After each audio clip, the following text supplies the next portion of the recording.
Hello student, आज हम पढ़ने वाले हैं मैट्रिक्स एंड डिटर्मिनेंट में आगे व्युत्क्रमणीय तथा अव्युत्क्रमणीय अवयव, व्युत्क्रमणीय तथा अव्युत्क्रमणीय अवयव। अभी मैं सिर्फ आपसे बात करूंगा कि अवयव व्युत्क्रमणीय कब होगा तथा व्युत्क्रमणीय कब होगा। अभी सिर्फ कंडीशन देखेंगे, फिर व्युत्क्रम निकालना आगे पढ़ेंगे।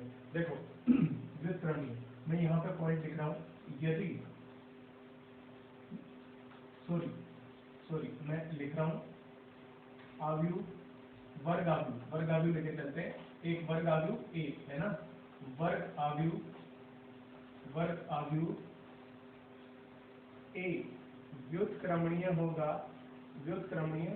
होगा यदि delta A not equal to 0 है। डेल्टा ए कैसा है?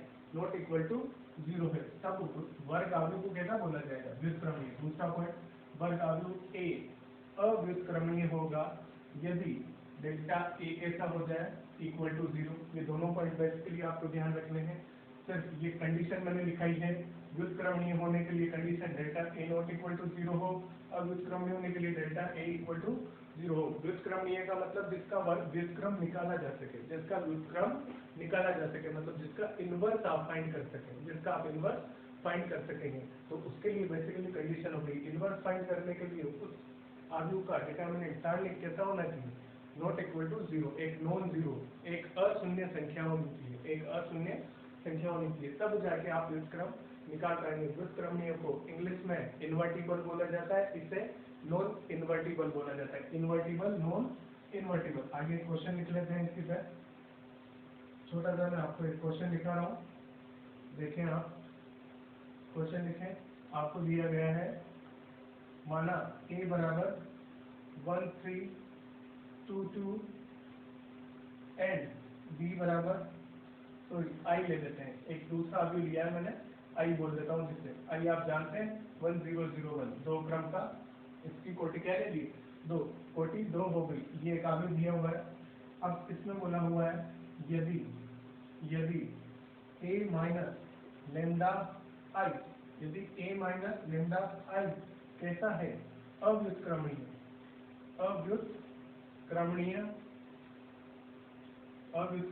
है, तब आपको फाइंड करना है क्या? लेमडा। तब आपको लेमडा का मान फाइंड करना है। देखो अव्युत्क्रमणीय होगा मतलब इसका जो सारणिक आने वाला है उसका मान कैसा आएगा? 0 आएगा। इसके सारणिक का मान 0। अब मैं a माइनस लेमडा आई ढूंढूं। पहले a माइनस लेमडा आई क्या दिखेगा? देखो आपको 1 minus lambda, clear? 3 minus lambda into 0, तो 3 इधर आ जाएगा। 2 minus 0 lambda, 2 minus lambda, 2 minus lambda, ये आ गया। अब इसके सारणिक को क्या रख देना है आपको? a माइनस लेमडा आई बराबर क्या होगा? 0 होगा, क्योंकि ये कैसा है? अव्युत्क्रमणीय। अव्युत्क्रमणीय होने के लिए डेल्टा को क्या होना पड़ेगा? 0 होना पड़ेगा। 0 होगा। देखो क्या कर सकते हैं यहाँ से, इसका 1 माइनस लेमडा 2 माइनस लेमडा बराबर -6 बराबर 0। ये -6 बराबर 0 मिला। यहाँ से आप इक्वेशन सोल्व कर पाएंगे। क्या दिखेगी ये देखिएगा, 2 minus lambda minus 2 lambda minus 3 lambda minus lambda square, plus lambda square, -6 equal to 0। यही दिखेगा क्या? तो यहाँ से बेसिकली मुझे क्या दिखाई? Lambda square minus 3 lambda minus 4 equal to 0। आप सॉल्व कर पाएंगे क्वेश्चन को, फैक्टराइज करके लेमडा के मान निकाल लेंगे, हो जाएगा क्लियर। चलिए आगे बात करते हैं। आगे मैं बात कर रहा हूँ आगे सहखंड तथा सहखंडज आव्यूह, सहखंडज आव्यूह, cofactor and adjoint of square matrix, cofactor and adjoint of square matrix. सहखंड आपने पहले पढ़ा है। सहखंडज अभी हम बात कर रहे हैं। देखो सहखंड तथा सहखंडज आव्यूह,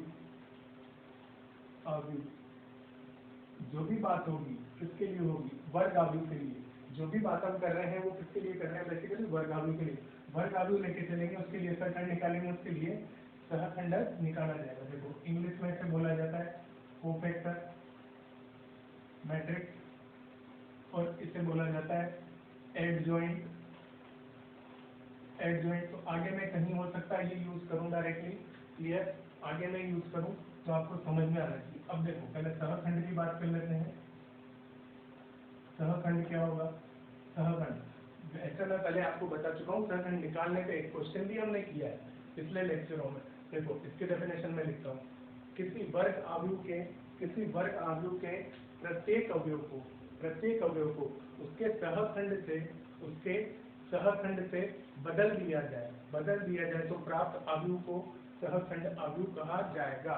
ये आप लिखें, किसी वर्ग आव्यूह के प्रत्येक अवयव को उसके सहखंड से बदल दिया जाए तो प्राप्त आव्यूह को सहखंड आव्यूह कहा जाएगा। देखो मैथमेटिकली अगर मैं इसे लिखना चाहूँ, आप मान लीजिए मुझे दिया गया है एक आव्यूह दिया गया है ए आई जे, जिसे n क्रॉस n का बोल दें हम। यदि ए एक आव्यूह है जिसे n क्रॉस n का बोला हुआ है, जहां मैंने लिखा क्या, या फिर तब एक आव्यूह होगा कोफैक्टर ऑफ ए। इसे सहखंड को निरूपित करने के लिए यह तरीका यूज किया जाता है।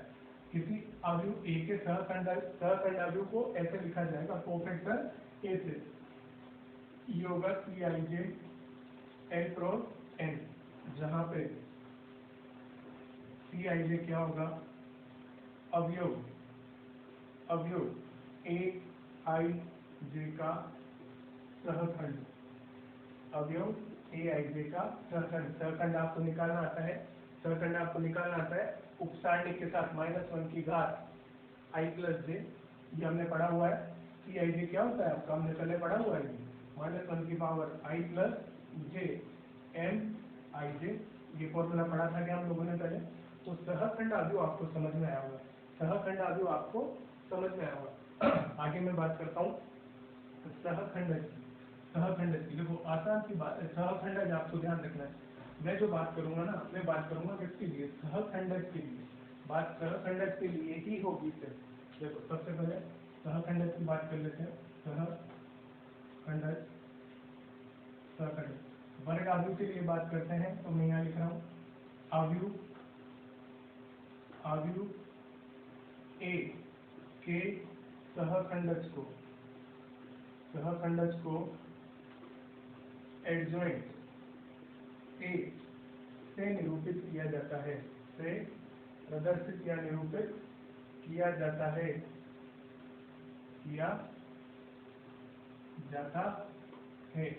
अगर ए का सहखंड दिखाना है आपको, तो उसे कैसे लिखेंगे, एडजॉइंट ए से, क्योंकि इसका इंग्लिश में नाम होता है एडजॉइंट। एडीजे ब्रैकेट में लिख दे, एक कर सकते हैं। अब देखो निकालने का तरीका क्या होगा, फिर से मैथमेटिकली बात करूंगा, फिर हिंदी में समझाता हूँ। आपको दिया गया है, यदि ए आपका आव्यूह है क्या, ए आई जे n क्रॉस n, यहाँ पे तब आपका जो कोफैक्टर होगा, इसका कोफैक्टर मैट्रिक्स होगा, वो क्या होगा, Cij n क्रॉस n, यही होगा। मैं बात कर लूँ एडजॉइंट ए जो होगा वो कोफैक्टर मैट्रिक्स का क्या होगा, परिवर्त। इसका क्या होगा, परिवर्त। कोफैक्टर मैट्रिक्स का होगा परिवर्त। बात समझ में क्या? तो मैं क्या बोल सकता हूँ, किसी वर्ग आव्यूह ए का सहखंडज आव्यूह उसके सहखंड आव्यूह का परिवर्त होगा, सहखंड का परिवर्त डेफिनेशन आप ऐसे ध्यान रख सकते हैं डायरेक्टली। सहखंड निकालना हमें आता है, सहखंड का क्या होगा, ये परिवर्त होगा। क्वेश्चन मैं इस पे ले लेता हूँ, दो छोटे बात करते हैं। अब आपको बात समझ में आ गई होगी, कोफैक्टर ऑफ ए क्या होता है, सहखंड, और सहखंड क्या हो गया, कोफैक्टर मैट्रिक्स का ट्रांसपोज, परिवर्त कर सकते हैं। क्लियर? देखो मैं बात करता हूँ, क्वेश्चन आपने लिया, ए आपको दिया गया है, मैंने लिया 3 2 4 3 1, ऐसा कुछ ले लिया, 2 4 3 1। आपको निकालना है क्या, आपको क्या निकालना है, एडजॉइंट ऑफ ए, ये आपको ज्ञात करना है। अब एडजॉइंट ए याद करने के लिए मुझे सबसे पहले क्या निकालना होगा, कोफैक्टर ए निकालना होगा, कोफैक्टर ए। अब देखो कोफैक्टर ए जो बनेगा, कोफैक्टर ए जो बनेगा, मुझे क्या करना होता है, इस अवयव को इसके सहखंड से बदल देंगे। तो इस अवयव का सहखंड देखो, ये पंक्ति और ये पंक्ति छोड़ी, बचा क्या, एक बचा। इसका क्रम होता है 1 1 A11 2 प्लस आएगा साइन, इसका चिन्ह क्या आएगा, प्लस माइनस माइनस प्लस, यही चिन्ह आएंगे क्या, क्योंकि 1 2 घात विषम हो जाएगी, 2 1 घात विषम हो जाएगी, तो ये तो चिन्ह आने वाले हैं संख्याओं के। अब देखो इसके लिए आएगा 1, इसके लिए मैं बात करूं तो इसको छोड़ा होगा 3 आया होगा, फिर माइनस साइन, इसके लिए 4 आया होगा, और लास्ट आखिरी अवयव के लिए ये 2 आया होगा। तो फाइनली आपको जो कोफैक्टर मैट्रिक्स मिला वो इस प्रकार का मिला हुआ है। इसी का अगर आपको एडजॉइंट लिखना है तो इसका क्या ले लूंगा मैं, परिवर्त, इसका परिवर्त ले लूंगा, पंक्ति को इस समय बदल दें 1 3 -4 2। क्लियर, ये बात समझ में आई होगी। अब अगर इसे ध्यान से देखें, आप ध्यान से देखें तो आपको कोई आदमी दिया जाए एक, उसका डायरेक्टली मैं एडजॉइंट निकालना दिखा रहा हूँ आपको क्या करना है, जो विकर्ण के अवयव है, जो मुख्य विकर्ण के अवयव है, उन्हें दोनों को आपस में बदल दें,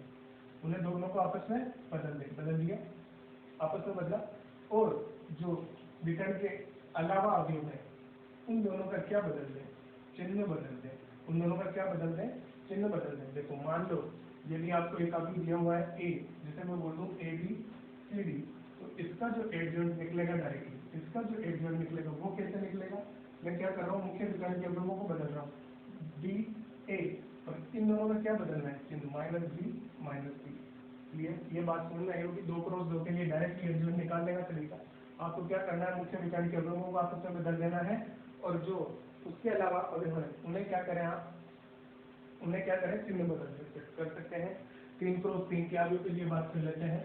इसी प्रकार से हम बात करते हैं 3 क्रॉस 3 के अवयव के लिए, जिसका क्या निकालेंगे हम, सहखंड है ना भाई। तो आपको दिया हुआ है, फिर से ए मैं ले लेता हूँ 1 3 1 2 32 4 4 1, ऐसे कुछ दिया है मुझे, आपसे फिर से पूछा हुआ है AB से A। क्लियर, ये पूछा हुआ है, तो पहले मैं क्या निकालूंगा, कोफैक्टर ऑफ ए। कोफैक्टर निकालने के लिए आपको याद आ रहा होगा, तो हम ऐसा कुछ फोटो बनाया करते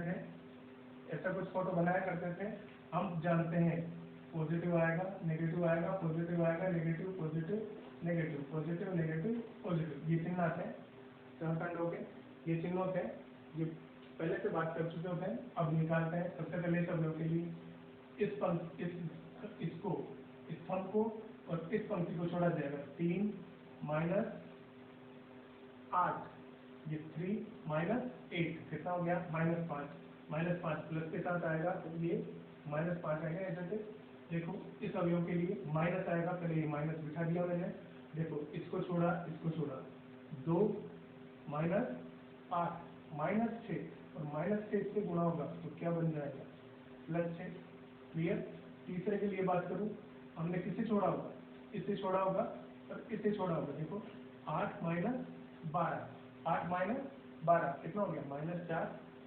क्लियर, इस अवयव पे आ जाए, इससे छोड़ना होगा, ये 3 -4 -1 किससे गुणा होगा, -1, तो +1 बनेगा। इस 3 के लिए बात करें, 1 -4 -3। क्लियर है। अब बात करें आप किसके लिए, इसके लिए, तो क्या दिखेगा, 4 -12 -8 किससे, माइनस से गुणा 8 होगा। इस अवयव के लिए बात करें, 6 -3 आया होगा। इस अवयव के लिए बात करें, -9 आएगा।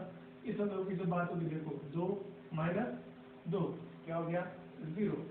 आखिरी अवयव 3 -6 -3 दिखा क्या।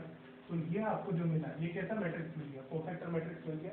अब मुझे क्या करना है, अगर मुझे लेना है एडजॉइंट, तो इस मैट्रिक्स का क्या कर देंगे आप, ट्रांसपोज, परिवर्त ले लेंगे। देखो ये पंक्ति थी, इसे स्तंभ में 5 6 -4 1 -3 8 3 0 -1 लिख सकते हैं।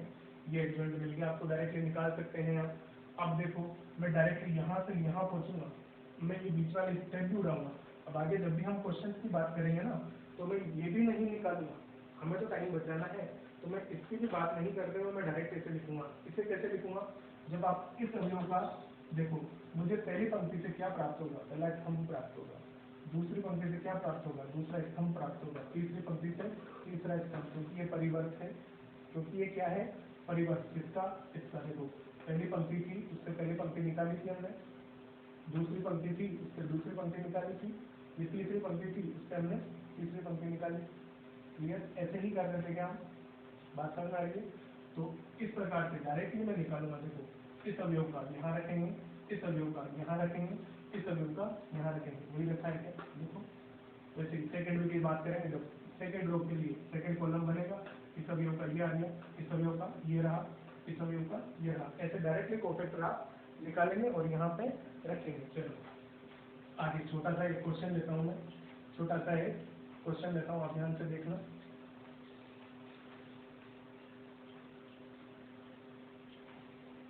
देखिए मैं आपको क्वेश्चन के फॉर्मेट में लिखा हूँ, है ना। प्रूव दैट मैंने लिखा ए dot A D J A बराबर determinant A dot I equal to A D J A dot A. ये आपको प्रूव करना है, जहां ए व्युत्क्रमणीय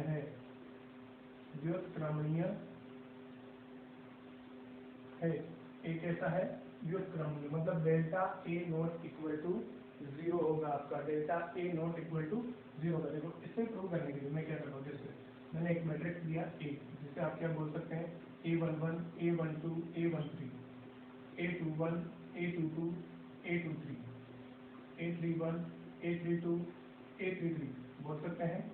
क्लियर। सिमिलरली आपका जो ये होगा एडजॉइंट ए, वो क्या होगा, देखो C11, C12, C13, C21, C22, C23, C31, C32, C33, यही होगा क्या, यही होगा। देखो पहला कॉलम बनेगा पहली रो से, दूसरा कॉलम बनेगा दूसरी रो से, तीसरा कॉलम बनेगा तीसरी रो से। डायरेक्ट मैंने कोफैक्टर मैट्रिक्स का परिवर्तन ले लिया। अब मैं इन दोनों को गुणा कर रहा हूँ, ए एडजॉइंट ए। देखो ये कैसा मिलेगा, ध्यान से देखिएगा, ध्यान से देखिएगा। इसका क्रम था, इसकी कोटि की 3 क्रॉस 3, इसकी भी थी 3 क्रॉस 3, तो आंसर भी 3 क्रॉस 3 का आने वाला है, मैंने वीडियो बना दिया। अब देखो जब आव्यूह का गुणनफल लेते हैं तो पंक्ति स्तंभ गुणनफल होता है। पहली पंक्ति को किससे गुणा करूंगा, पहले स्तंभ से, पहली पंक्ति को पहले स्तंभ से, तो पहला अवयव प्राप्त होगा ये वाला। तो ये क्या, पहला अवयव प्राप्त होगा, तो पहले अवयव के लिए आप क्या लिखेंगे, देखो इसको इससे, इसको इससे, इसको इससे। तो आपको याद आ रहा है कि ये किसके इक्वल होगा, डिटर्मिनेंट ए के इक्वल होगा। ये किसके इक्वल होगा, डिटर्मिनेंट है। जब मैं इस पंक्ति को इससे गुणा करूंगा, हम जानते हैं, हमने गुणधर्म पढ़े हैं, हमने गुणधर्म, या एक इंपॉर्टेंट पॉइंट लिखा था कहाँ, जब हमने सारणिक पढ़ा था, हमने जब सारणिक पढ़ा था, सारणिक का मान लो सारणिक किसी पंक्ति के अवयवों को किसी दूसरी पंक्ति के सहखंडों से गुणा करने पर उनका जो योग होता है वो कैसा आता है, 0 आता है। ये हमने पढ़ा था। तो यहाँ पे ये अवयव क्या आ जाएगा, 0 आ जाएगा। जैसे तीसरी पंक्ति को इससे गुणा करेंगे तो भी क्या आएगा, 0। इधर देखो, अब दूसरे स्तंभ की बात करूँ, इसको दूसरे स्तंभ से 0, इसको दूसरे स्तंभ से, देखो सेम हो गया, ये सेम हो रहा है, ये सेम आ रहा है, तो ये क्या आएगा, डेल्टा है। दूसरे को तीसरे से गुणा करें 0, जैसे यहाँ पे भी क्या आएगा, 0 0 1। अब ये क्या है, ये क्या है, आव्यूह है, ये क्या है, आव्यूह है। आव्यूह में से मैं क्या करूँ, यहाँ से कॉमन ले रहा हूँ, यहाँ से मैंने कॉमन लिया क्या, ए कॉमन लिया होगा, आपको क्या दिखा होगा, सिर्फ 1 0 0 0 1 0 0 0 1। अब ये क्या हो गया अपना आई, तो मैं इसे क्या लिख सकता हूँ, डेल्टा आई। प्रूव हो गया, ये प्रूव हो गया, लिखें। चलो आगे बात करते हैं सहखंडक के गुणधर्म। पहला गुणधर्म मैं वही लिख रहा हूँ जो मैंने इससे पहले आपको बताया, प्रूव दैट वाला जो क्वेश्चन था, मैं वही लिख रहा हूँ। A adjoint A dot adjoint A equal to में डिटर्मिनेंट ए डॉट आई, या फिर इसे ऐसा भी लिख सकते हैं हम, एडजॉइंट ए डॉट ए। देखो यहाँ पर डिफरेंस क्या है, ये जो ए है इस केस में प्री मल्टीप्लायर है, प्री मल्टीप्लायर मतलब पूर्व गुणज, और इस केस में क्या है, उत्तर गुणज, पोस्ट मल्टीप्लायर। तो उत्तर गुणज को पोस्ट मल्टीप्लायर, पूर्व गुणज को प्री मल्टीप्लायर बोला जा रहा है। तो ऐसे आप लिख सकते हैं, आप किसी भी ऑर्डर में से लिखें, ये आंसर हमारा क्या आने वाला है, डिटर्मिनेंट ए डॉट आई। देखो दूसरा गुणधर्म मैं लिख रहा हूं, यदि ए एक सममित आव्यूह है, सममित आव्यूह है, तब एडजॉइंट ए भी सममित होगा। एडजॉइंट ए भी कैसा होगा, सममित होगा। देखो क्या बोला जा रहा है, इसका बेसिकली मतलब क्या होगा, मैं क्या बोल रहा हूं, यदि ए बराबर ए ट्रांसपोज आपको दिया है, तब एडजॉइंट ए बराबर भी क्या होगा, एडजॉइंट ए का ट्रांसपोज।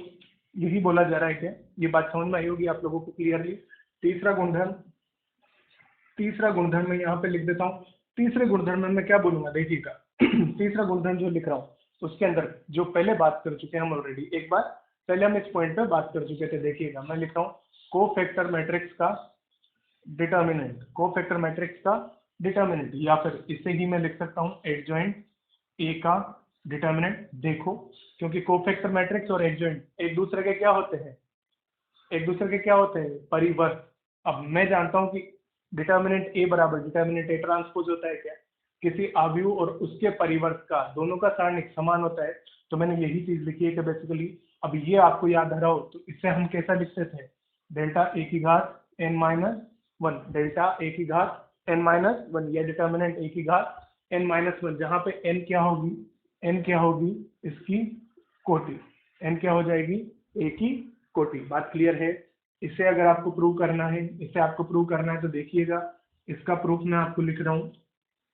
इसका प्रूफ क्या हो जाएगा, मैं ये लेके चल रहा हूँ, ए एडजॉइंट ए बराबर ए डॉट आई। अब दोनों साइड में इनका सारणिक ले लेता हूँ, इनका सारणिक लिया होगा, ये कैसा बनेगा, ए एडजॉइंट ए का सारणिक बराबर ये क्या बन जाएगा, ए डॉट आई। क्लियर।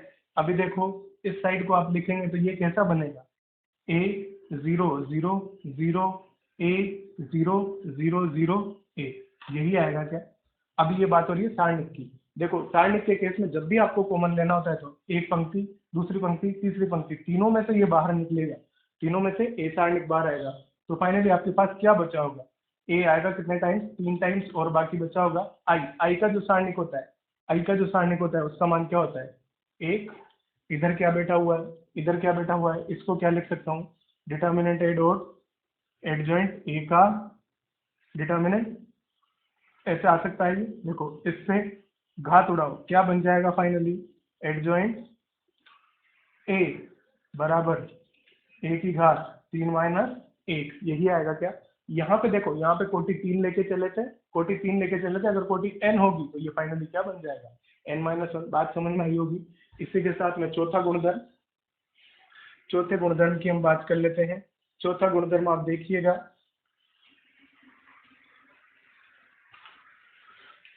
चौथा मैं गुणधर्म आपको लिखा रहा हूँ। चौथा में देखें, चौथा मैं ले रहा हूँ, चौथा मैंने लिया एडजॉइंट ए बराबर एडजॉइंट ए ट्रांसपोज। आप एडजॉइंट निकाले किसका, ए का या ए ट्रांसपोज का, दोनों सेम आएंगे। पांचवा गुणधर्म मैं लिख रहा हूँ एडजॉइंट के ए, जहाँ पे के क्या है, एक अदिश, के क्या दिया हुआ है, एक अदिश, ये बराबर होगा के की घात n minus one, adjoint A की। अगर अदिश आपको बाहर निकालना है तो कितनी बार दिखेगा, n minus one times. Clear, n minus one times. चौथा में लिख रहा हूँ एडजॉइंट ऑफ एडजॉइंट ए, ये होगा ए की घात n माइनस टू ए के बराबर, ए की घात n माइनस टू ए के बराबर। यहाँ 2 बार है तो n माइनस टू, 3 बार होता तो n माइनस थ्री। क्लियर, ऐसे लिख सकते हैं। सातवां गुणधर्म इंपॉर्टेंट है, रिवर्स लो, इसे हम रिवर्स लो भी बोल सकते हैं। रिवर्स लो, आप ध्यान से पढ़ें, मैं लिख रहा हूँ, यदि ए एक व्युत्क्रमणीय व्युत्क्रमणीय आव्यूह है, व्युत्क्रमणीय आव्यूह है, तब यदि ए कैसा है, व्युत्क्रमणीय, व्युत्क्रमणीय होने का मतलब क्या है, delta A not equal to 0, तब क्या होगा, एडजॉइंट, आप लिखेंगे ए डॉट बी, ये बराबर होगा किसके, adjoint B dot adjoint A. जैसे हमने परिवर्त में पढ़ा था क्या, रिवर्स लो, वैसे ही अगर ए बी का एडजॉइंट लिखा हुआ है तो एडजॉइंट बी एडजॉइंट ए लिखेंगे। ये आपको ध्यान रखना है, बहुत इंपॉर्टेंट है, काम आता है, आता है ये बहुत ज्यादा। इसका प्रूफ आप इनवर्स से कर सकते हैं, जब आप इनवर्स पढ़ेंगे आगे ये बात समझ में आई होगी। एक छोटा सा क्वेश्चन मैं यहाँ पे ले लेता हूँ, एक छोटा सा क्वेश्चन मैं ले लेता हूँ, देखिएगा आप क्वेश्चन क्या होगा। एक क्वेश्चन ले रहे हैं, क्वेश्चन में लिख रहा हूँ, आप लोग लिखें साथ में।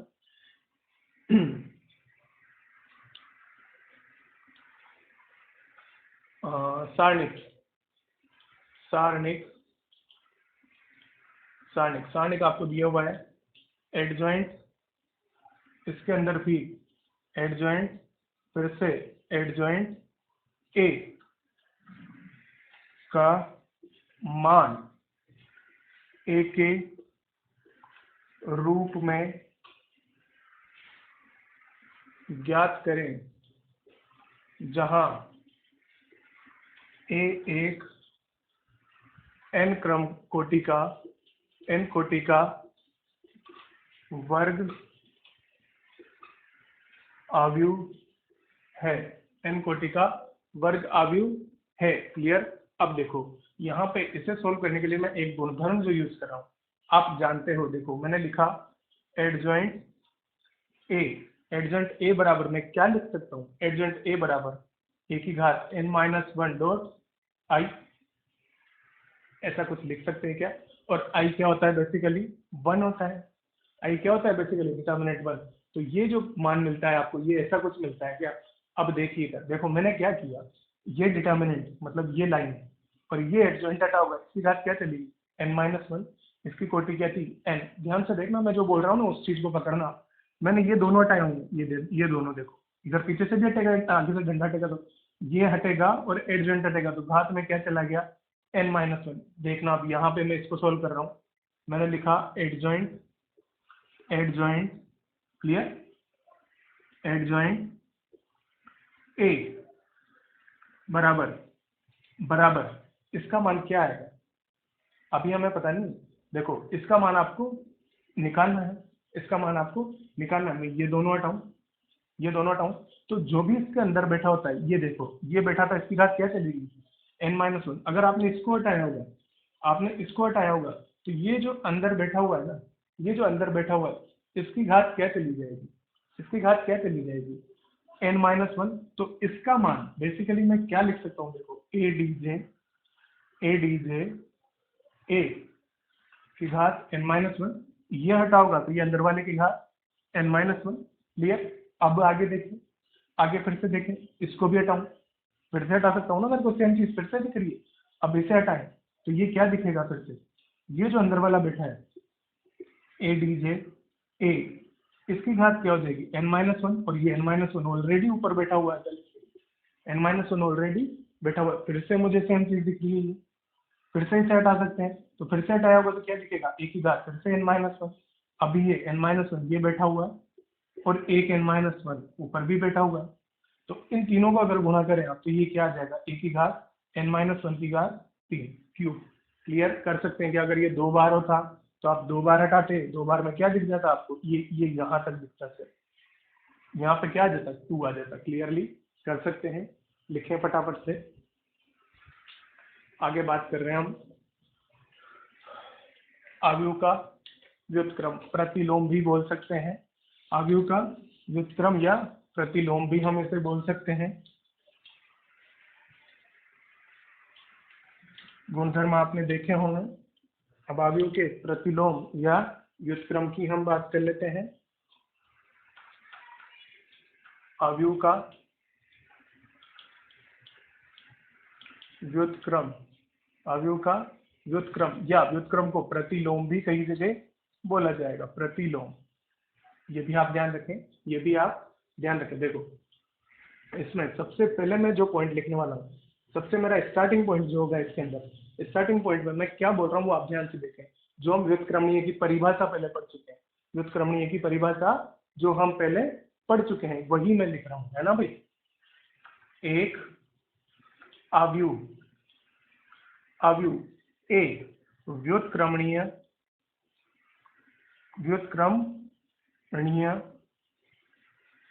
होगा यदि delta A not equal to 0 हो। सबसे पहले तो व्युत्क्रमणीयता की कंडीशन लिख दी हमने कि व्युत्क्रमणीय कब होगा, जब आपका डेल्टा ए कैसा हो, not equal to 0। Delta A कैसा हो, नॉट इक्वल टू 0। ये बात क्लियर हुई होगी। आगे इसी में पॉइंट लिख रहा हूँ, देखिएगा, है ना। मैं क्या लिख रहा हूँ, है ना, ए तथा बी दो वर्ग आव्यूह हैं जिनके लिए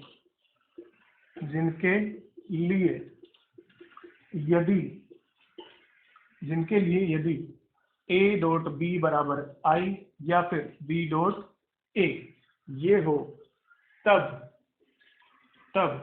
आव्यूह a तथा b एक दूसरे के व्युत्क्रम होंगे। देखो, हमने जहां पे मल्टीप्लिकेशन की प्रॉपर्टीज पढ़ी थी वहां भी पढ़ा था हमने गुणन प्रतिलोम या गुणन व्युत्क्रम। वहां पे यही कंडीशन आती थी क्या, वहां पे यही कंडीशन आप बात किया करते थे। देखो, आप किसी नंबर को एक दूसरे नंबर से गुणा कर रहे हैं और आपको मिल जा रहा है क्या, एक इकाई आव्यूह। तो ये दोनों एक दूसरे के क्या होंगे, प्रतिलोम होंगे या व्युत्क्रम होंगे। अगर आपको ऐसी कुछ कंडीशन दिख रही है, तो मैं यहाँ पे क्या बोल पाऊंगा कि ए का व्युत्क्रम, देखो बी का व्युत्क्रम होगा वो ए के बराबर होगा, तथा है ना, इसी चीज को कैसे लिख सकते हैं हम, बी बराबर क्या होगा, ए व्युत्क्रम होगा। क्लियर। ये जो बी होगा वो क्या होगा, ए इनवर्स होगा, और ए क्या होगा, बी इनवर्स होगा। क्लियर। ए होगा बी इनवर्स और बी होगा ए इनवर्स। ये बात समझ में आई होगी क्या। ऐसा कुछ होता है तो सिंपली इसे आप ऐसा लिख पाएंगे, देखो ए इंटू ए इनवर्स बराबर आई, किसी आव्यूह को उसके व्युत्क्रम से गुणा करते हैं तभी हमें क्या मिलता है, इकाई आव्यूह मिलता है। तो ये दोनों देखो, ये कंडीशन ये सेटिस्फाई करेगा। बहुत आराम से समझना है, बात क्लियर होनी चाहिए। मेरे हिसाब से समझ में आया होगा, बात क्लियर है, समझ सकते हैं इसे। चलिए आगे बात करूं, इसी पे आप ध्यान से देखना। ये व्युत्क्रमणीय आता कि आपको परिभाषा समझ में आई होगी। सबसे पहली कंडीशन है व्युत्क्रमणीय होने के लिए उसका सारणी कैसा होना चाहिए, नॉन जीरो। तो यहाँ पे ए और बी दोनों, यहाँ पे चाहो तो लिख लो, determinant A not equal to 0, determinant B is not equal to 0। ये समझ में आना चाहिए आपको, ये दोनों भी 0 नहीं होंगे। ये यहाँ से समझ में आया होगा, ए बी का व्युत्क्रम होगा और बी ए का व्युत्क्रम होगा। क्लियर। अगला पॉइंट इसी पे देखना आप लोग ध्यान से, मैं क्या बोल रहा हूँ। ये बेसिकली प्रॉपर्टी भी है, आपको प्रॉपर्टी में भी दिखाई देगा, या मैं प्रॉपर्टी लिखवाऊंगा तब भी, और एक पॉइंट वैसे भी लिख रहा हूँ, है ना भाई। देखो चलिए मैं बात करता हूँ यहाँ पर, यदि मैं क्या लिख रहा हूँ, ए इंटू बी बराबर आई। देखो बी क्या है, यहाँ पे बी क्या है, ए इनवर्स है क्या, हम जानते हैं ए इनवर्स है। अब मैं क्या करूँ, इनका सारणिक ले लूँ। मैंने सारणिक लिया हो तो देखो, ये डिटर्मिनेंट है, डिटर्मिनेंट बी बराबर डिटर्मिनेंट आई बनेगा। ये किसके बराबर होता है, 1 के बराबर होता है। इधर क्या दिखा, A dot B, determinant A dot determinant B. देखो यहाँ से क्या दिखेगा, ए का डिटर्मिनेंट बराबर 1 अपॉन बी का डिटर्मिनेंट। अभी बी को क्या लिख सकते हैं, ए इनवर्स लिख सकते हैं क्या, 1 अपॉन ए इनवर्स। ये बात क्लियर होगी। तो मैं इसी को ऐसा बोल सकता हूँ क्या, डिटर्मिनेंट ए बराबर 1 अपॉन डिटर्मिनेंट ए इनवर्स। बोलो अब देखो यहाँ से क्या बात समझ में, ये गुणधर्म है, आपको याद रखना है, बहुत इंपॉर्टेंट है। देखो क्या है, किसी आव्यूह का सारणिक, आव्यूह के व्युत्क्रम का सारणिक। तो देखो अगर व्युत्क्रम लिया होगा ना, तो सारणिक का मान क्या होगा, सारणिक के मान का भी आपको व्युत्क्रम लेना पड़ेगा, लेना होगा। बात क्लियर हुई होगी। अगला पॉइंट इसी में देखें। ये तो ठीक है, हमने कर लिया। अब व्युत्क्रम निकालेंगे कैसे, किसी आव्यूह का व्युत्क्रम निकालना कैसे है आपको, how to find inverse. How to find inverse, clear. व्युत्क्रम कैसे निकाला जाएगा, व्युत्क्रम आपको निकालना कैसे है ये देखें, देखना ध्यान से। मैं लिख रहा हूँ जो हमने पहले पढ़ा हुआ है, ए एडजॉइंट ए बराबर में, ए एडजॉइंट ए बराबर में, देखो ऐसा कुछ पढ़ा है कि हमने, एज वी नो, आप जानते हैं ये चीज, आप जानते हैं, ये लिखा मैंने। अब मैं यहाँ क्या कर रहा हूँ, मैं यहाँ क्या कर रहा हूँ, ए इनवर्स से पूर्व गुणन, ए इनवर्स से पूर्व गुणन ले रहा हूँ, ए इनवर्स से पूर्व गुणन ले रहा हूँ। पूर्व गुणन लिया होगा, ये क्या बनेगा, ए इनवर्स ए डॉट एडजॉइंट ए बराबर, देखना ए इनवर्स ए, देखो आई से गुणा हुआ होगा तो आई का तो कोई फर्क पड़ेगा नहीं यहाँ पे, क्लियर, ये समझ में आई होगी बात।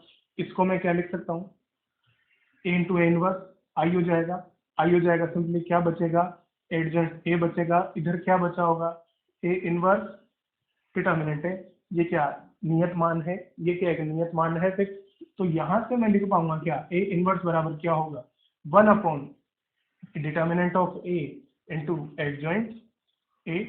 ये बात क्लियर हुई होगी क्या, देखो ये बेसिकली हमारे पास क्या निकल के आया, ये बेसिकली आपके पास क्या निकल के आया, ए इनवर्स निकालने का सूत्र, ए इनवर्स निकालने का सूत्र, आपको इसे याद रखना है। देखो मैं आपको सारणिक निकालना सिखा चुका हूँ, एडजॉइंट निकालना आपको सिखा चुका हूँ, आपको कुछ नहीं करना है, सिंपली 1 डिटर्मिनेंट ए को किससे गुणा कर देना है, जो आपका अवयव होगा उसका सहखंडज, उसका सहखंडज आप निकाल सकते हैं, उसे डिवाइड करें किससे, सारणिक के मान से, क्लियरली कर सकते हैं। और देखो हम जब भी बात करते थे व्युत्क्रमणीयता की, उस केस में हम बोल रहे थे ये जीरो नहीं होना चाहिए, ये जीरो क्यों नहीं होना चाहिए, क्योंकि ये किस में आता है, हर में, ये नीचे बैठा हुआ है डिनोमिनेटर पार्ट, तो हम जानते हैं कभी भी डिनोमिनेटर में जीरो नहीं आता है, इसलिए हमने क्या बोला था व्युत्क्रमणीय और अव्युत्क्रमणीय की परिभाषा में, कि डेल्टा एक ऐसा नहीं होना चाहिए, जीरो नहीं होना चाहिए, अगर ये जीरो हो जाएगा तो ये परिभाषित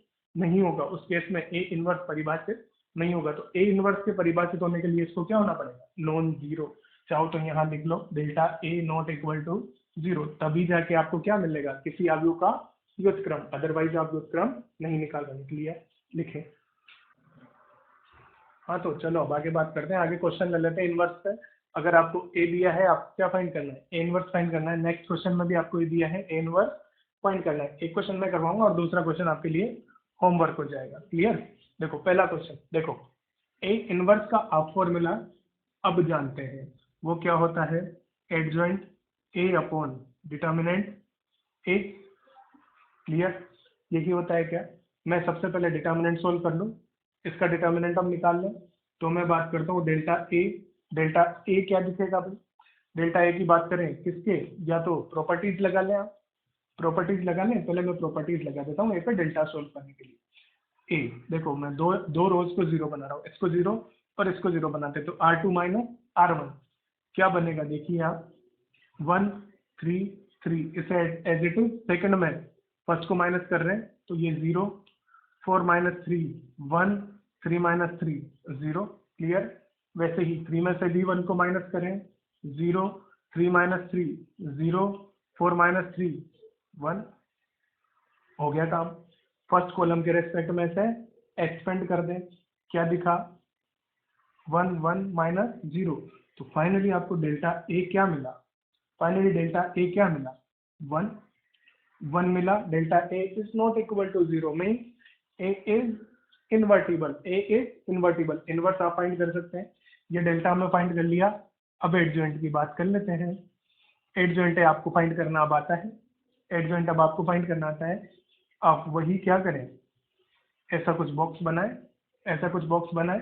अब देखो मैं फर्स्ट रो के जो कोफैक्टर आएंगे उन्हें फर्स्ट कॉलम में सेटिस्फाई करवाऊंगा, फर्स्ट कॉलम में बिठाऊंगा, इसका कोफैक्टर फर्स्ट एलिमेंट का कोफैक्टर निकालें, 16 माइनस 9, 16 माइनस 9 कितना हो गया 7, विद पॉजिटिव साइन आएगा 7, इसका कोफैक्टर आएगा माइनस साइन के साथ, देखें क्या आएगा 4 माइनस 3 1, तो ये क्या हो जाएगा -1, और वो कहाँ बैठेगा, कॉलम बनेगा फर्स्ट यहाँ बैठेगा, इसका कोफैक्टर प्लस आएगा 3 माइनस 4 -1, क्लियर। जैसा साइन उसका आया होगा एज इट इज बिठा देना है। अभी देखो इसकी बात करें तो इसका कोफैक्टर क्या दिखेगा, 12 minus 9, 12 minus 9, 3 with negative sign, तो ये क्या हो जाएगा -3। क्लियर। इसके कोफैक्टर की बात करूं 4 माइनस 3, 1 पॉजिटिव आएगा। क्लियर। नेक्स्ट इसके कोफैक्टर की बात करें आप 3 माइनस 3 0 आने वाला है, ये 0 बिठा दिया हमने। सेकंड रो सेकंड कॉलम बना दिया।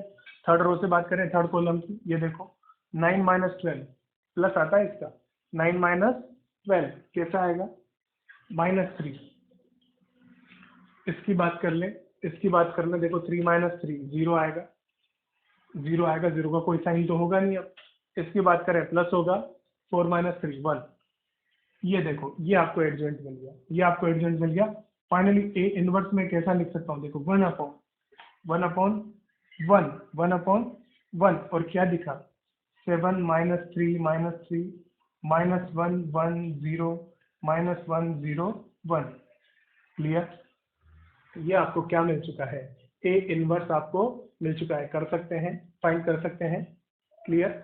देखो सेकंड क्वेश्चन आपके लिए होमवर्क है, सेम तरीका आपका होगा, आप कर सकते हैं। एक 2x2 का एग्जांपल फिर से ले लेता हूँ, 2x2 का एग्जांपल एक और लेके आपको बता रहा हूँ। चलिए देखेंगे आगे, एक और मैट्रिक्स लेके उसका इनवर्स निकाल के हम आगे बढ़ जाते हैं। चलो 2x2 का एडजॉइंट आपको डायरेक्टली निकालना आता है। जैसे मैं ले लूँ 52 37। क्लियर। 52 37, इसमें सबसे पहले ए इनवर्स आपको फाइंड करना है ना। तो डेल्टा ए क्या दिख रहा है हमें, delta A 35 minus 6 29, 29 delta A मिल गया। अब बात कर लूँ इसका मुझे निकालना है एडजॉइंट, तो एडजॉइंट निकालने का डायरेक्टली आपको तरीका है, नॉन डायगोनल एलिमेंट का साइन चेंज करें, नॉन डायगोनल एलिमेंट का साइन चेंज करें, -2 -3, और इन्हें इंटरचेंज करें 7 और 5, 7 और 5। क्लियर। ये आपको क्या मिल चुका है एडजॉइंट। फाइनली ए इनवर्स आपको क्या मिला होगा 1 अपॉन 29, 7 -2 -3 5। क्लियर। हर एक एलिमेंट को मल्टीप्लाई अगर मैं कर देता हूँ तो 7 बाई 29, -2 बाई 29, -3 बाई 29 और 5 बाई 29, ये आपको इनवर्स मिल चुका है। क्लियर। चलिए अब आगे बात करते हैं। आगे जो इनवर्स पे नेक्स्ट टाइप ऑफ क्वेश्चन आपको मिलता है ना, वो क्या मिलता है, इक्वेशंस कुछ मिलती हैं। इक्वेशन कैसी होगी, आपको दिया जाएगा a into X equal to B, आपको यहाँ पे x फाइंड करना है। दो मैट्रिक्स आपको a और b दे दिए जाएंगे और आपसे x पूछा जाएगा, एक मैट्रिक्स x आपको डिटरमाइन करना है। तो देखो इसको करने के लिए मैं आपको मेथड बता रहा हूँ, मैं क्या कर सकता हूँ। देखो इस इक्वेशन को अगर मैं मल्टीप्लाई कर दूं a इनवर्स से, इस इक्वेशन में मैं इसे मल्टीप्लाई कर दूं किससे, a इनवर्स से, तो ये क्या बन जाएगी a inverse a x equal to में a inverse b। Clear. a inverse b। देखो ये हम जानते हैं क्या होता है, i होता है, i किससे मल्टीप्लाई हो x से, तो वो x ही देगा, x भी एक मैट्रिक्स है, तो आपको x क्या मिल जाएगा a इनवर्स b। बात समझ में आई होगी, बात समझ में आई होगी। इस प्रकार का अगर कोई इक्वेशन मिल जाए आपको तो उसे कैसे सोल्व करेंगे, कर सकते हैं। नेक्स्ट दूसरा तरीका, इसी इक्वेशन को सोल्व करने का दूसरा तरीका, अभी मैंने किससे मल्टीप्लाई किया ए इनवर्स से, अब मैं इधर मल्टीप्लाई कर लूं, मल्टीप्लाई बाय एडजॉइंट ए। अभी हम मल्टीप्लाई कर लें किससे, एडजॉइंट ए से, एडजॉइंट से मल्टीप्लाई करेंगे, देखो क्या बनेगा adjoint A dot A B equal to में एडजॉइंट ए बी, ऐसा ही कुछ हो जाएगा। अब आप जानते हैं ये आपने पढ़ा है, इसे मैं क्या लिख सकता हूँ, determinant A dot I dot B equal to adjoint A dot B. Clear. ये डिटर्मिनेंट हुआ, ये फिक्स वैल्यू होगा constant I into B, B बन जाएगा। तो यहाँ से सॉरी बी क्या एक्स था ना, यहाँ पे एक्स, ये एक्स होगा, एक्स लेके चले थे। क्लियर। तो यहाँ पे देखो ये एक्स क्या बन जाएगा अभी adjoint A dot B upon A, और आप ये जानते हैं ये क्या होता है ए इनवर्स, मतलब फाइनली मुझे वापस से यही चीज मिल रही है। तो आपके पास दो तरीके हो गए इक्वेशन को सोल्व करने के। आप या तो ए इनवर्स फाइंड करके उससे बी से मल्टीप्लाई कर दें इस टाइप के इक्वेशन में, एक्स आपको मिल जाएगा, या आप क्या करें एडजॉइंट से मल्टीप्लाई कर सकते हैं इक्वेशन को। बात क्लियर हुई होगी। अब इस पर मैं क्वेश्चन लिख लेता हूँ, इस इक्वेशन पे बस क्वेश्चन हम सॉल्व कर लेते हैं। चलिए आगे बढ़ते हैं। क्वेश्चन, इस पे बेस्ट क्वेश्चन मैं लिखवा रहा हूँ आपको।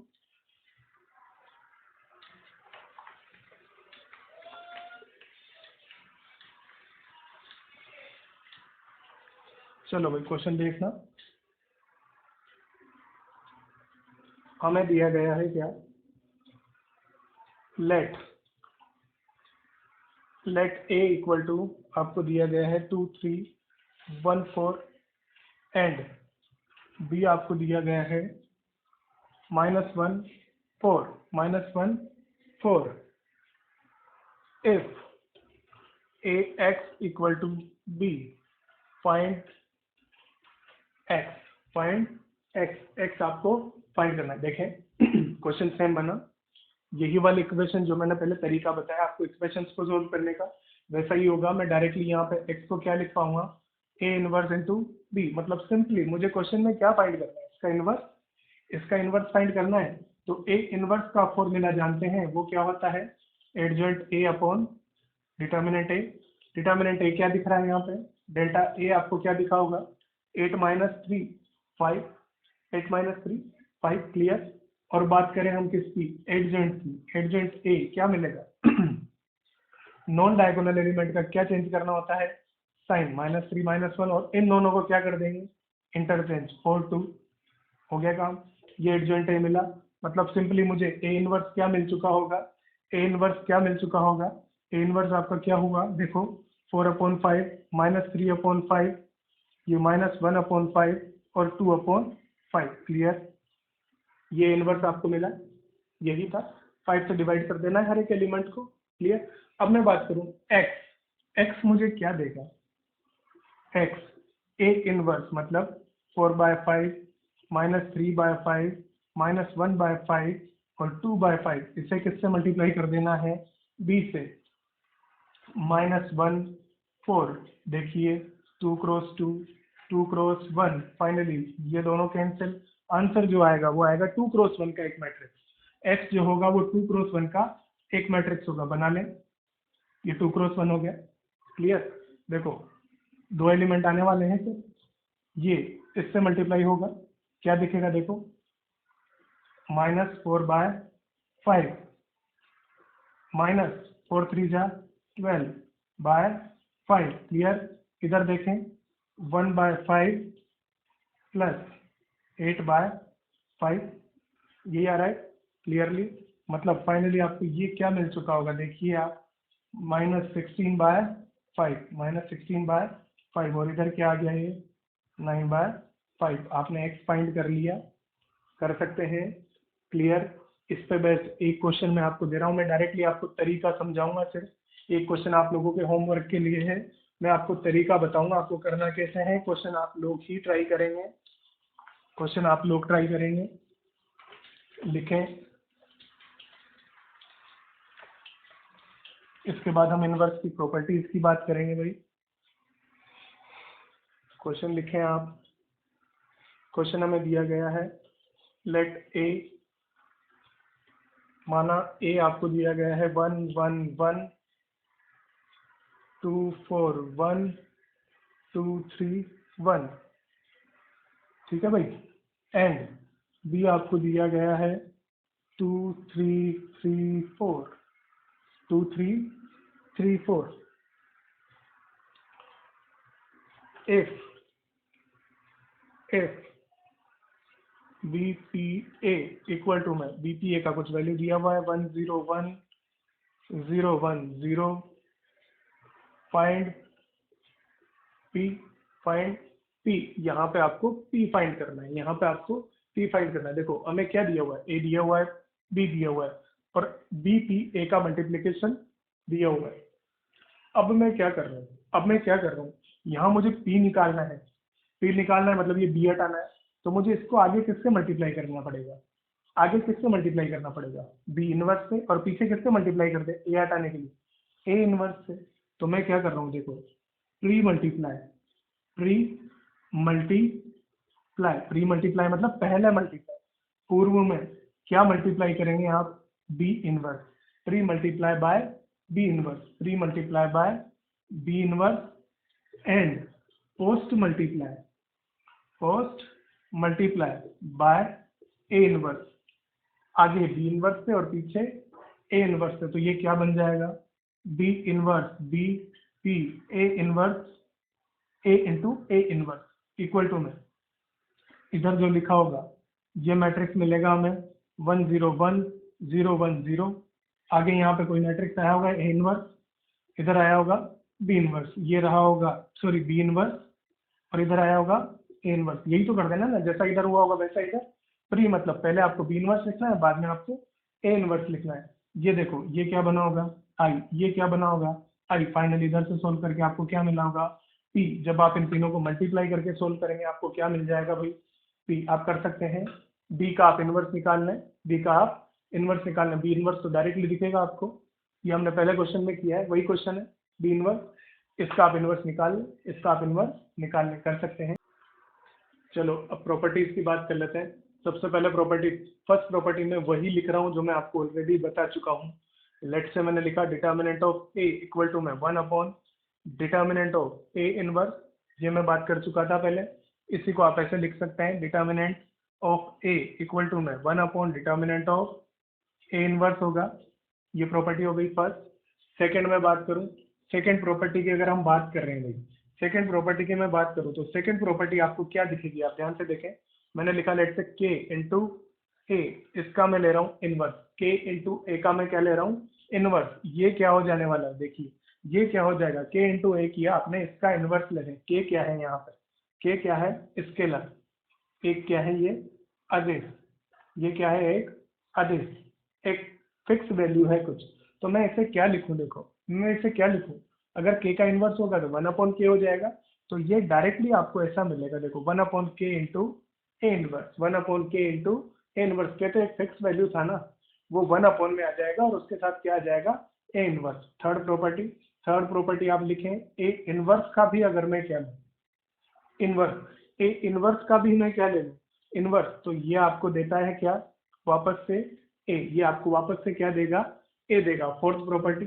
फोर्थ प्रॉपर्टी जैसे इनवर्स लो था अपना, इनवर्स लो, वैसे ही ए बी का इनवर्स, ए इंटू बी का इनवर्स, ये हमारा बनता है B inverse into A inverse, B into B inverse into A inverse. कैसे होगा ये, कैसे होगा ध्यान से समझे, इसका प्रूफ देखो आप, हमने जो पढ़ा था उसी का यूज कर रहा हूँ, मैंने लिया था adjoint A into B equal to में क्या होता था adjoint B dot adjoint A, ये हमने पढ़ा था क्या भाई।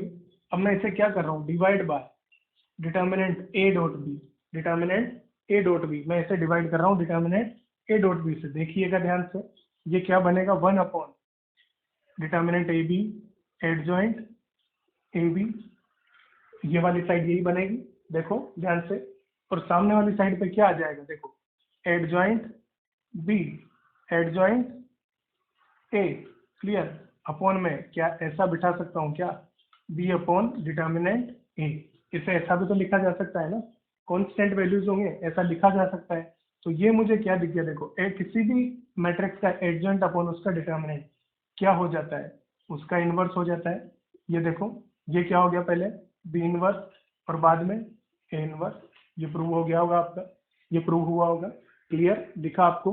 प्रॉपर्टी नंबर 6, फिफ्थ प्रॉपर्टी में यहाँ पे ले रहा हूँ, आप ध्यान से देखें फिफ्थ क्या हो जाएगी, डायगोनल मैट्रिक्स के लिए बात कर रहे हैं, हमारा कोई डायगोनल मैट्रिक्स अगर हो बी सॉरी फिफ्थ ए मुझे दिया है एक डायगोनल मैट्रिक्स, डायगोनल मैट्रिक्स इसके एलिमेंट A11 A22 A33 ऐसे कुछ हैं, तो इसका जो इनवर्स होगा ए इनवर्स वो मिलेगा आपको एक डायगोनल मैट्रिक्स, एक डायगोनल मैट्रिक्स ही मिलेगा, बस उसमें एलिमेंट्स का भी क्या हो जाएगा इनवर्स हो जाएगा, 1/22 1/33 ऐसे ही चलेगा। एग्जाम्पल के लिए आप देख लें, एग्जाम्पल मुझे दिया है लेट से ए इक्वल टू में कुछ दिया है 1 0 0 0 2 0 0 0 3, तो ये फाइनली आपको ए इनवर्स कैसा देगा सभी एलिमेंट्स का भी क्या हो जाएगा 1/1 0 0 1/2 0 0 0 1/3। बात समझ में आई होगी, क्लियर, बात समझ में आई होगी।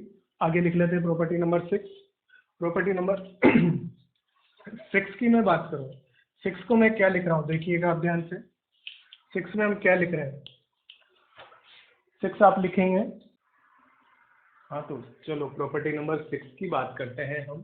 प्रॉपर्टी नंबर 6 को मैं क्या बोल रहा हूँ देखिएगा, if A is invertible, A is invertible, then A transpose is also invertible, is also invertible। देखो इसका मतलब क्या हुआ, इसका मतलब वो कह रहा है, बेसिकली मैं कहना क्या चाह रहा हूँ, मैंने लिया A इनवर्स का ट्रांसपोज, मैंने लिया A इनवर्स का ट्रांसपोज, तो ये इक्वल होगा A ट्रांसपोज के इनवर्स के, ये इक्वल होगा ए ट्रांसपोज के इनवर्स के। देखो हमारा क्या है, ए एक व्युत्क्रमणीय अवयव है, तब ए का परिवर्त, ए का परिवर्त भी कैसा होगा, व्युत्क्रमणीय होगा। ये है इसमें बोलने का मतलब। और मैं बेसिकली इसे लिख सकता हूँ ऐसे, ए इनवर्स का परिवर्त इक्वल टू ए परिवर्त का इनवर्स। कैसे आया होगा, देखो मैं लिखूं A dot A inverse equal to, मैं क्या, मैं आई लिख सकता हूँ, ये हम जानते हैं लिख सकते हैं। देखो मैं यहाँ पे क्या कर रहा हूँ, मैं यहाँ पे बेसिकली क्या कर रहा हूँ, मैं इसका ले रहा हूँ परिवर्त, ए इंटू ए इनवर्स का परिवर्त, सॉरी ट्रांसपोजिंग, परिवर्त, परिवर्त लिया, परिवर्त लिया होगा तो ये क्या हो जाएगा, आई का परिवर्त। और आई का परिवर्त हम जानते हैं आई ही होता है, तो इसे बेसिकली कैसे खोल सकते हैं आप, देखो ए इनवर्स का परिवर्त डॉट ए का परिवर्त बराबर आई। अगर इन दोनों का मल्टीप्लिकेशन आई के बराबर आ रहा है, इन दोनों का मल्टीप्लिकेशन किसके बराबर आ रहा है, तो ये दोनों एक दूसरे का इनवर्स होंगे, ये दोनों एक दूसरे के व्युत्क्रम होंगे, ये दोनों एक दूसरे के इनवर्स होंगे। मतलब मैं क्या बोल सकता हूँ, मैं क्या बोल सकता हूँ, इस आयु का जो व्युत्क्रम होगा वो इसके बराबर होगा, बोल सकते हैं। तो मैंने लिखा ए ट्रांसपोज का inverse equal to A inverse का ट्रांसपोज, इसका इनवर्स इसके बराबर लिख सकते हैं। तो ये चीज प्रूव हो गई, आपकी बात क्लियर हुई होगी कि प्रॉपर्टी नंबर 6 हुई। प्रॉपर्टी नंबर में 7 की बात कर लेता हूँ, 7 में आपको लिखवा रहा हूँ, देखिएगा आप, ये 6 नंबर, अब 7 नंबर की हम बात कर लेते हैं। 7 नंबर में बोल रहा हूँ क्या है देखिएगा, मैंने लिखा 7, if A is symmetric, symmetric सममित, सममित अवयव, यदि ए कैसा है, सममित है, तब then A inverse is also symmetric, A inverse भी कैसा होगा, सिमेट्रिक होगा। इसका मतलब क्या हुआ, अगर A equal to A transpose होगा, if A equal to A transpose then A inverse equal to A inverse का ट्रांसपोज होगा, ये बोला गया है। अगर ए हमारा कैसा होगा, सममित होगा, तो ए इनवर्स भी कैसा होगा, सममित होगा। बात क्लियर हुई होगी। प्रॉपर्टी नंबर 8 आप लिखें, 8 में क्या बोला हुआ है देखिएगा, इफ, मैं लिख रहा हूं if A is non singular, non singular matrix then, non singular का मतलब हिंदी में क्या हो जाएगा, व्युत्क्रमणीय, व्युत्क्रमणीय, व्युत्क्रमणीय, non singular, A is non singular matrix then मैंने क्या लिखा, मैंने लिखा ए बी इक्वल टू, अगर मैंने ए बी इक्वल टू ए सी लिखा है, अगर मैंने कैसा लिखा है ए बी इक्वल टू ए सी, तो यहाँ पे इसका मतलब क्या होगा, बी किसके बराबर होगा, सी के बराबर होगा, क्योंकि ए कैसा है, व्युत्क्रमणीय है या नॉन सिंगुलर है, मतलब इसका इनवर्स निकाला जा सकता है, इसका इनवर्स निकाला जा सकता है। आप इस इक्वेशन को प्री मल्टीप्लाई करें, प्री मतलब पहले, किससे, ए इनवर्स से, ए इनवर्स से मल्टीप्लाई किया होगा, ये ए हट जाएगा, देखो ए इनवर्स इंटू ए क्या बन जाएगा, आई, सिर्फ क्या बचेगा, बी बचेगा। इधर भी करूँ ए इनवर्स से मल्टीप्लाई, ये हट जाएगा, क्या बचेगा सिर्फ सी, तो बी बराबर सी मिल जाएगा क्या, बी बराबर सी मिल जाएगा क्या। सिमिलरली मैं इस इक्वेशन को ऐसा लिख दूं, सिमिलरली मैं इस इक्वेशन को ऐसा लिख दूं, बी ए बराबर सी ए, तो यहाँ से भी आपको क्या दिखेगा, बी बराबर सी। ये दिखेगा क्या, यहाँ पे पीछे मल्टीप्लाई कर दो ए इनवर्स से, पोस्ट मल्टीप्लाई उत्तर गुणज ले लेंगे हम, यहाँ पे पूर्व गुणज, ऊपर वाले में पूर्व गुणज, यहाँ पे उत्तर गुणज कर सकते हैं। क्लियर। तीसरा अगर मैं लिखूं, देखो A B equal to C A B equal to C A, तो क्या आप बोल पाएंगे यहाँ पे बी बराबर सी? इस केस में हम बी बराबर सी नहीं बोल पाएंगे, तो आपको ध्यान रखना है इन दोनों केसों में आप डायरेक्टली बोल सकते हो और आसानी से मेरे हिसाब से समझ में आता होगा, क्योंकि ऑर्डर इंपॉर्टेंट होता है किसमें, ऑर्डर इंपॉर्टेंट होता है किसमें, मैट्रिक्स मल्टीप्लीकेशन में। आप किस क्रम में उसे लिख रहे हैं, आप किस क्रम में उसे लिख रहे हैं। आखिरी प्रॉपर्टी बहुत इंपॉर्टेंट है, ध्यान से देखिएगा, आखिरी प्रॉपर्टी बहुत ज्यादा इंपॉर्टेंट है, आप ध्यान से देखें, मैं लिखवा रहा हूं। प्रॉपर्टी नंबर 9,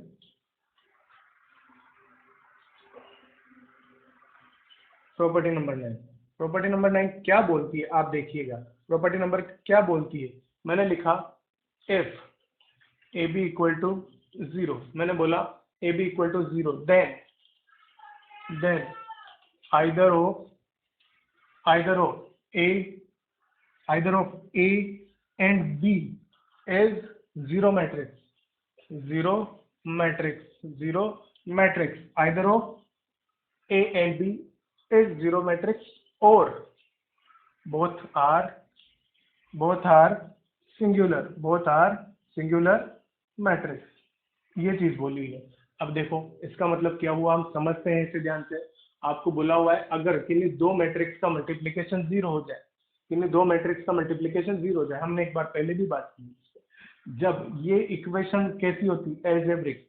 मान लो मैंने लिखा होता कैसा, सॉरी पहले मैं इसे हिंदी में समझाता हूँ आपको। हिंदी में इसका मतलब क्या है, यदि a इंटू बी बराबर 0 है, यदि a इंटू बी बराबर 0 है, तब या तो a तथा b में से कोई एक कैसा होगा, शून्य होगा, में से कोई एक कैसा होगा, शून्य होगा, या फिर क्या होगा, दोनों कैसे होंगे, अव्युत्क्रमणीय। दोनों कैसे होंगे, अव्युत्क्रमणीय मतलब delta not equal to 0, delta equal to 0, उनका जो डिटर्मिनेंट आया होगा वो कैसा होगा, 0 होगा। अब इसे समझते हैं हम। अब इसको मैं आपको समझाता हूँ। देखो मैंने एक बार पहले भी इससे रिलेटेड बात की है, आपको बोला है ए बी बराबर 0 होता है, इसका मतलब ये नहीं होता है कि ए 0 हो और बी 0 हो सकता है इनका मल्टीप्लिकेशन 0 आ जाए, इन दोनों के 0 नहीं होने पे भी मल्टीप्लिकेशन क्या होगा, 0 होगा। तो वो केस कैसा रहा होगा, वो केस ये वाला रहा होगा, जब दोनों 0 नहीं होंगे ना। एक एग्जांपल भी हमने किया था, प्रॉपर्टीज ऑफ मल्टीप्लिकेशन की पढ़ी थी, उसमें इस पे एग्जांपल भी लिया था मैंने, आप देखना पीछे वाले लेक्चर्स में। तो वो केस कैसा बनेगा, उस केस में दोनों कैसे होंगे, दोनों का डेल्टा क्या होगा, 0 होगा। ये बात क्लियर हुई। अब देखो इसको मैं समझा रहा हूँ कैसे, ये कैसे होता है। देखो मैंने क्या लिखा, मैंने लिखा ए बी इक्वल टू 0, अगर ए बी इक्वल टू 0 दिया है, मैंने दोनों का डिटर्मिनेंट किया, तो डिटर्मिनेंट बी इक्वल टू 0। अब ये 0 मैट्रिक्स है, ये क्या है, 0 मैट्रिक्स का डिटर्मिनेंट क्या होगा, 0 होगा। तो बेसिकली हम इसे क्या लिख सकते हैं, A dot B equal to 0। अब देखो, अब यहाँ पे देखो, या तो इसे 0 होना पड़ेगा या इसे 0 होना पड़ेगा। मैं अलग अलग केस बना देता हूँ। मैंने लिया, मान लो delta A equal to 0 and delta B not equal to 0। अगर ये 0 है और ये 0 नहीं है, मतलब यहाँ पे क्या होगा, बी इनवर्स एग्जिस्ट, बी का इनवर्स एग्जिस्ट करेगा, क्योंकि उसका डिटर्मिनेंट 0 नहीं है, तो उसका इनवर्स एग्जिस्ट करेगा। अगर बी इनवर्स एग्जिस्ट करेगा, तो मैं इस इक्वेशन को देखिएगा, मैं इस इक्वेशन को लेके चल रहा हूँ, देखना भाई, इस इक्वेशन को लेके चल रहा हूँ, ए बी बराबर 0, किसका इनवर्स एग्जिस्ट करता है, बी का। आप इसे क्या कीजिए, पोस्ट मल्टीप्लाई, उत्तर गुणज लेना है इसका, किसके साथ, बी इनवर्स के साथ। मैंने क्या लिखा होगा, ए बी इनवर्स बराबर 0 डॉट बी इनवर्स। क्लियर, 0 आगे के साथ बी इनवर्स गुणा होगा, 0 ही मिलेगा।